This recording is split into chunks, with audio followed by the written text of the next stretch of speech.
नमस्कार दोस्तों, मैं संदीप मौर्य आशा स्टडी पॉइंट चैनल में आपका स्वागत करता हूं। दोस्तों, जीएस के ज्योग्राफी पार्ट में आज से हम शुरू करेंगे जलमंडल। पिछली वीडियो हमने विश्व की झीलें कंप्लीट कर दिया है। आज देखेंगे हम जलमंडल यानी महासागरीय क्षेत्र। विश्व के महासागर, कितने महासागर हैं? तो सबसे पहले हम स्थल से जल की ओर बढ़ते हैं, तो उन क्षेत्रों को देखते हैं कि स्थल से जल की ओर जाते हुए किन क्षेत्रों को किन नामों से, किन प्रकारों में बांटा गया है। तो पहले देखिए, जलमंडल यह एक स्थल क्षेत्र है। स्थल से जल की ओर, सागर की ओर हम बढ़ रहे हैं, तो क्षेत्र बांटे गए। जैसे महाद्वीपीय मग्न तक, इसकी दूरी 150 से 200 मीटर। मैंने लिख रखा है छोटा, मैं इसे एक्सप्लेन करता चलूंगा। दिखे नहीं तो आप सुनिए, आवाज को ध्यान दीजिएगा। 150 से 200 मीटर ये महाद्वीपीय मग्न तट कहलाता है, यानी कि स्थल से लगी वह सीमा जो जल से ढकी होती है और 150 से 200 मीटर तक की होती है, इसे महाद्वीपीय मग्न तट कहा जाता है। यहीं पर खनिज और गैस, प्राकृतिक गैस के ज्यादा क्षेत्र होते हैं।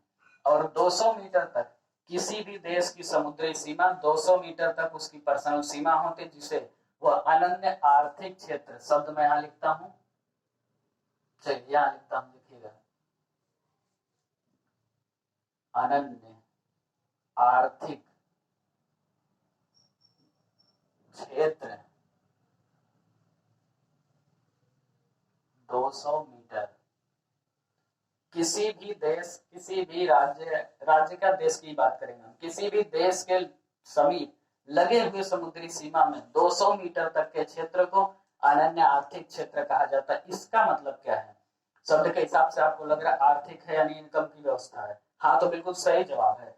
यहाँ तक 200 मीटर तक की दूरी में निकलने वाली प्राकृतिक गैस, खनिज पर उस देश का पूरा अधिकार होगा। यहाँ तक कि पूरी मछलियां मारने का उसका अधिकार होगा। इस तरीके से किसी भी चीज का, किसी भी संसाधन का पूर्ण रूप प्रयोग करने का उसका पर्सनल अधिकार होगा। उसे अनन्य आर्थिक क्षेत्र कहा जाता है उस देश के लिए।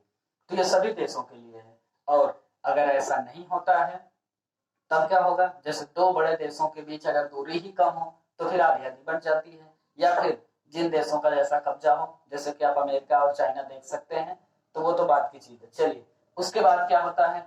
200 के बाद की सीमा, 200 मीटर के बाद की सीमा अंतरराष्ट्रीय सीमा क्षेत्र होती है। वो किसी का पर्सनल अधिकार नहीं होता है, वो अंतरराष्ट्रीय व्यवस्था होती है, यानी कि उसका हिसाब किताब संयुक्त राष्ट्र संघ और विश्व लेवल पर देख रेख किया जाता है।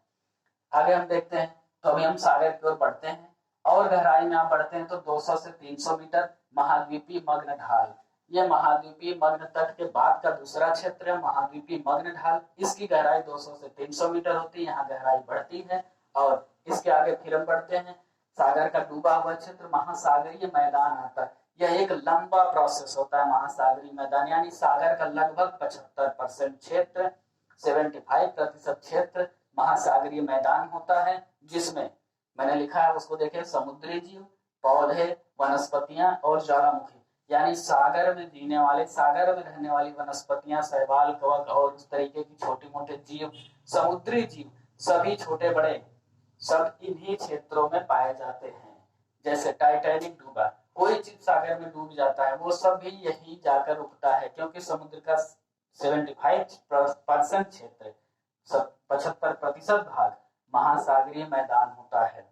यहाँ पर ज्वालामुखी के भाग होते हैं, समुद्री जीवों और वनस्पतियां, सब कुछ यही होते हैं। अब इसके बाद आता है महासागरीय गर्त, यानी कि खाई। सागर का वो सबसे गहरा भाग खाई कहलाता है, जो पूरे सागर के 6 से 7% क्षेत्रों पर फैला होता है और वो सबसे गहरा क्षेत्र होता है। जैसे प्रशांत महासागर में मेरियाना ट्रेंच, दुनिया की सबसे गहरी खाई, 11,003 किलोमीटर, कुछ इस मीटर। तो ये है दुनिया की सबसे गहरी मेरियाना ट्रेंच, जो प्रशांत महासागर में है। तो ये है सागरीय ढालों का विस्तार। अब हम इसके बाद शुरू करेंगे प्रशांत महासागर।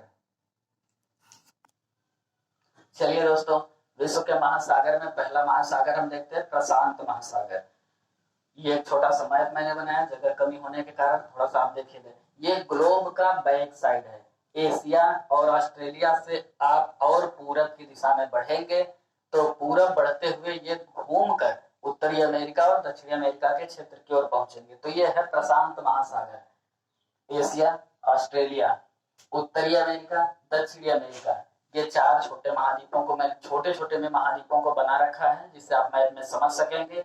इसके अलावा इस प्रशांत महासागर से कुछ इंपॉर्टेंट पॉइंट जो क्वेश्चन में बार बार पूछे जाते हैं उस पर हम ध्यान देते हैं। चलिए देखते हैं। तो पहली बात, प्रशांत महासागर विश्व का सबसे बड़ा महासागर है, पॉइंट 1 मैंने लिख रखा है। दूसरी चीज, संपूर्ण पृथ्वी के लगभग 1/3 भाग में फैला हुआ है, जो कि आप जानते हैं पूरी पृथ्वी पर 70% जल है, 30% स्थल भाग है।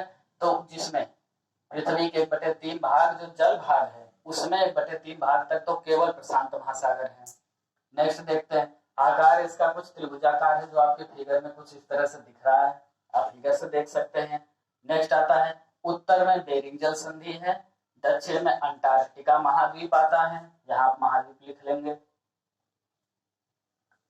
उसके बाद भूमध्य रेखा की लंबाई, पूरा पश्चिम आप दिशा देख ही रहे हैं, भूमध्य रेखा पर प्रशांत महासागर की लंबाई लगभग 16,000 किलोमीटर से भी ज्यादा है, यानी कि भूमध्य रेखा पर प्रशांत महासागर 16,000 किलोमीटर से ज्यादा क्षेत्र को कवर करता है। नेक्स्ट आता है मेरियाना ट्रेंच, 11,033 मीटर। यह विश्व की सबसे गहरी यानी पृथ्वी का सबसे गहरा स्थल है, जो कि एक खाई है, प्रशांत महासागर की खाई। तो प्रशांत महासागर की खाई 11,033 मीटर गहरी है, आपके एवरेस्ट से भी ज्यादा गहरी है। एवरेस्ट की ऊंचाई आपको पता है 8,850, पहले 48 आप पढ़ते थे, अब 50। तो ये हो गया मेरियाना ट्रेंच। इसके पहले अभी मैंने लिखा था थोड़ी देर पहले 11,003, उसे आप सही करके 11,033 मीटर बना लेंगे। चलिए नेक्स्ट देखते हैं हम। चलिए दोस्तों नेक्स्ट देखते हैं अटलांटिक महासागर। अभी आपने पढ़ा प्रशांत महासागर, अब पढ़ते हैं अटलांटिक महासागर। विश्व का दूसरा सबसे बड़ा महासागर है जो क्षेत्रफल में अटलांटिक महासागर है। देखते हैं, पहले हम उसे फिगर में देखेंगे। उत्तरी अमेरिका, यूरोप, अफ्रीका, दक्षिणी अमेरिका, यह इस आकार जैसा दिखाई देता है। यहाँ से आप देखेंगे, ये मैंने फिगर जो बना रखा है ये कुछ इस तरीके से, यह है इस आकार, यह है अटलांटिक महासागर का क्षेत्र। उत्तर दिशा में उत्तरी अटलांटिक कहा जाता है, दक्षिण में दक्षिणी अटलांटिक कहा जाता है, और ये आखिरी अंटार्कटिका तक फैला है। चलिए देखते हैं कहा कैसे। उत्तरी अमेरिका, यूरोप, अफ्रीका, दक्षिणी अमेरिका, यह है बरमूडा ट्रायंगल और यह है सारगेसो सागर। अब इसके बारे में डिटेल में चर्चा करते हैं। तो मेन बात आती है कि अटलांटिक महासागर से क्या क्या प्रश्न पूछे जा सकते हैं, क्या क्या क्वेश्चन बनते हैं। तो कुछ इंपॉर्टेंट पॉइंट पर हम नजर डालते हैं। जैसे आकार में दूसरा है, पहला प्रशांत, दूसरा अटलांटिक। नेक्स्ट आता है इस आकार का है, क्वेश्चन आपसे पूछा जाता है अटलांटिक महासागर का आकार या फिर इस आकार का महासागर कौन है, तो अंग्रेजी के इस अक्षर के आकार का अटलांटिक महासागर है। नेक्स्ट आता है, अब इसका क्षेत्र देखेंगे। अटलांटिक महासागर पश्चिमी अमेरिका तक, दोनों अमेरिका है, पश्चिमी हिस्सा, पूरब में यूरोप तथा अफ्रीका है, यूरोप और अफ्रीका पूरब में देख पा रहे हैं। मैप में राइट साइड इधर पूरब होता है, बाएं जहां से आप शुरू करते हैं पश्चिम होता है।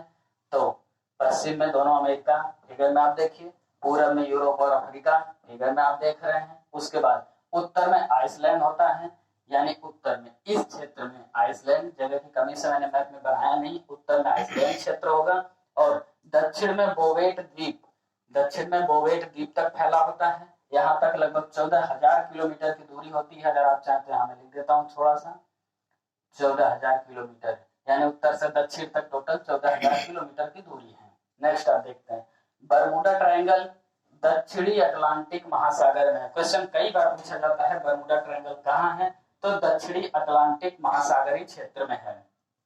अब बात आती सारगेसो सागर। मैंने यहाँ सवाल क्यों लिखा है, पहले फिगर में देखिए, सारगेसो सागर ये है उत्तरी अमेरिका के पास, यहाँ बना हुआ है सारगेसो सागर अटलांटिक महासागर में।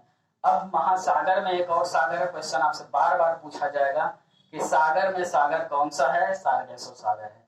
क्यों है, एक सागर के अंदर एक और सागर है, सारगेसो सागर। सारगेसो नाम क्यों है और एक और सागर कैसे, यहाँ पर सारगेसो नाम की घास, बड़े बड़े शैवाल पाए जाते हैं जिनकी एक मोटी दीवार जैसी लगती है। ऊपर से सैटेलाइट मैप देखने पर यह एक क्षेत्र, यह एक बड़ा सा क्षेत्र लगता है, यहाँ एक और सागर है। ये बड़ी सी दीवारें बन जाती है शैवालों की, और यह एक अलग सा सागर होता है जिसे सारगेसो सागर कहा जाता है। तो इस तरीके से अटलांटिक से ऐसे इंपॉर्टेंट क्वेश्चन आते हैं। इसके अलावा कोई क्वेश्चन मिलता है तो आप मुझे कमेंट में बताइएगा। नेक्स्ट हम देखते हैं अगला महासागर। चलिए दोस्तों देखते हैं अब हिंद महासागर। आपने प्रशांत पढ़ा, आपने अटलांटिक पढ़ा, अब आप पढ़ेंगे हिंद महासागर। हिंद महासागर के बारे में देखिए, पहले मैप देख लेते हैं। मैप में फिगर से समझते हैं उसका क्षेत्रफल, उसका एरिया। यूरोप, एशिया महाद्वीप। एशिया महाद्वीप में ये क्या है? ये है हमारा प्यारा Bharat. Europe, Asia, Africa, Australia, इन 4 महाद्वीपों के बीच में हिंद महासागर है। अब और पूर्व दिशा में बढ़ते हैं आप, तो इधर साइड प्रशांत महासागर और यहाँ अटलांटिक महासागर। तो ये हिंद महासागर की जल सीमा में प्रशांत और अटलांटिक सीमा भी जुड़ी हुई है सागरों की, इसलिए इसे एक इंपॉर्टेंट पॉइंट बता देता हूं, उसको मैंने लिखा नहीं है। इसे अर्ध महासागर भी कहा जाता है, क्योंकि जल अटलांटिक में भी जुड़ा है, हिंद में जुड़ा है, पानी के बीच कोई दीवार नहीं है, तो सीमा नहीं है, इसलिए इसका जल उसमें, उसका जल इसमें माना जाता है। तो वो अर्ध महासागर कहने का एक कारण है हिंद महासागर को। तो क्वेश्चन कई बार पूछा जाता है अर्ध महासागर, तो आप बताएंगे हिंद महासागर को कहा जाता है। क्यों? कारण यह है, एक तरफ अटलांटिक महासागर है, दूसरी तरफ प्रशांत महासागर है। 2 बड़े महासागरों के बीच एक छोटा महासागर है। चलिए क्षेत्र के हिसाब से देखेंगे तो अफ्रीका महाद्वीप, यूरोप, एशिया और ऑस्ट्रेलिया, ये 4 महाद्वीपों के बीच में है। यह है हमारा भारत। अब हम शुरू करते हैं इससे हिंद महासागर से। इंपॉर्टेंट पॉइंट्स, जैसे आकार में तीसरा महासागर है, जो कि आप क्रम से पढ़ते ही चले आ रहे हैं। नेक्स्ट आता है उत्तर में एशिया। फिगर में देखिए आप, उत्तर में एशिया महाद्वीप, दक्षिण में अंटार्कटिका। दक्षिण क्षेत्र में आपको मालूम है दक्षिणी गोलार्ध में पृथ्वी के 66.5 डिग्री बाद अंटार्कटिका वृत्त यानी अंटार्कटिका महाद्वीप स्टार्ट होता है। मैंने फिगर में नहीं बनाया है, यहाँ अंटार्कटिका महाद्वीप। तो दक्षिण में अंटार्कटिका तक फैला है, उत्तर में एशिया से यानी भारत के इस क्षेत्रों से शुरू होता है और यहाँ तक। पूर्व में ऑस्ट्रेलिया महाद्वीप, फिगर में आप देख सकते हैं।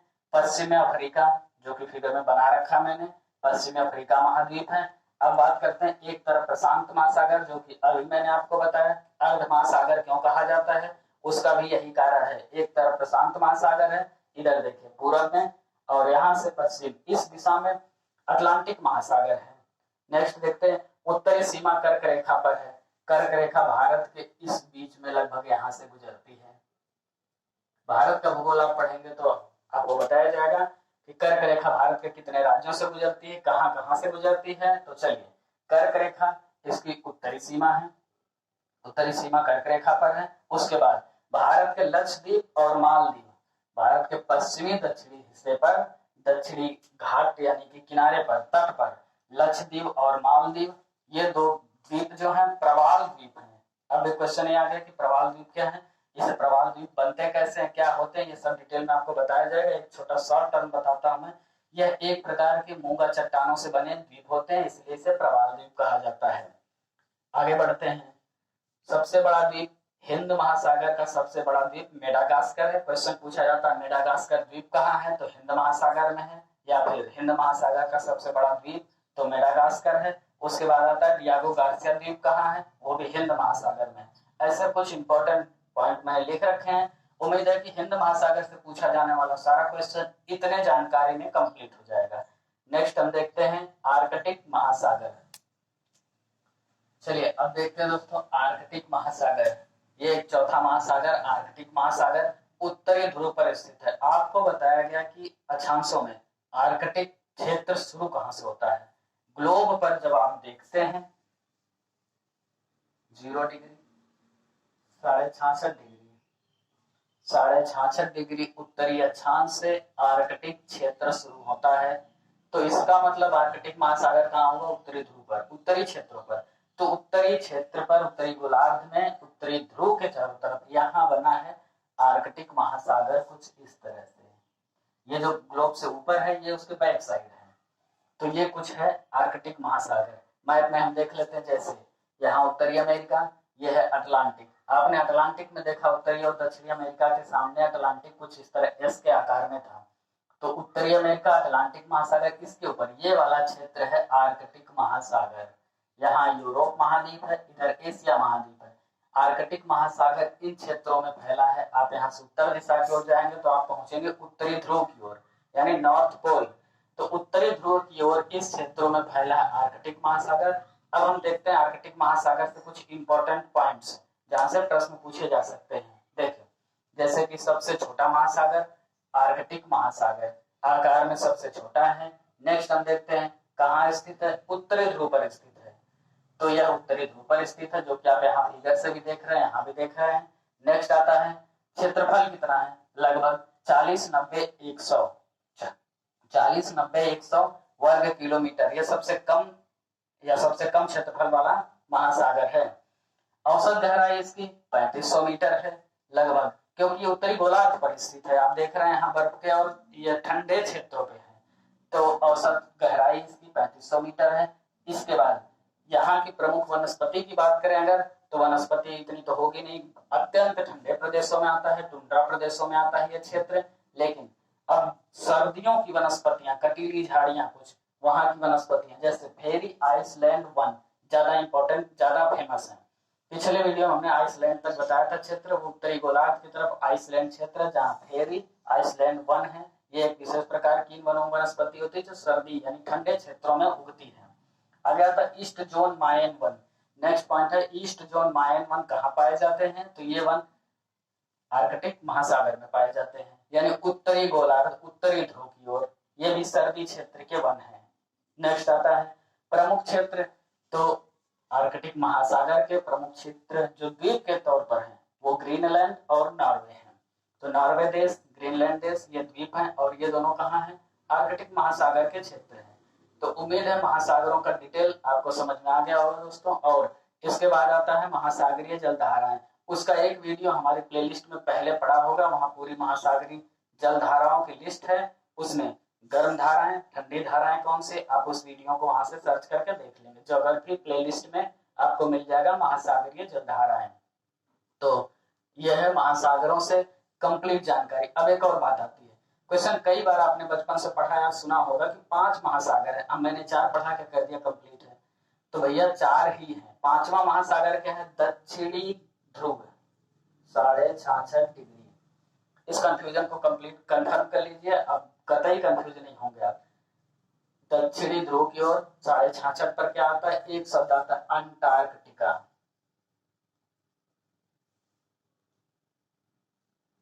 अंटार्कटिका महाद्वीप और महासागर दोनों था। अभी महासागर नहीं कहा जाता, क्यों, इधर आपको मालूम दक्षिणी ध्रुव पूरा जल से भरा हुआ है, दक्षिणी गोलार्ध पूरा जल से भरा है, सागरीय क्षेत्र है। दूसरी बात, सर्द मौसम, ध्रुव होने की वजह से, सर्द मौसम की वजह से पूरा बर्फ जमा रहता है। तो लगभग 1-1 किलोमीटर मोटी बर्फ की चादरें हैं जो एक द्वीप जैसा निर्माण करती, वो आइलैंड बना देते हैं। तो इसलिए उसे महाद्वीप की श्रेणी में रखा गया और उसे महासागरों की लिस्ट से बाहर कर दिया गया है। तो इस कंफ्यूजन में कतई न रहे कि महासागर 5 है, महासागर 4 है। आप पढ़ेंगे 4 महासागर, और अंटार्कटिका महासागर नहीं महाद्वीप में पढ़ेंगे। तो चलिए आज का वीडियो एंड करते हैं। वीडियो अच्छी लगे तो अगर आप चैनल पे नए हैं तो सब्सक्राइब कीजिए, नहीं तो वीडियो को लाइक कीजिए और अपने सभी मित्रों, पढ़ने वाले दोस्तों को शेयर कीजिए। धन्यवाद।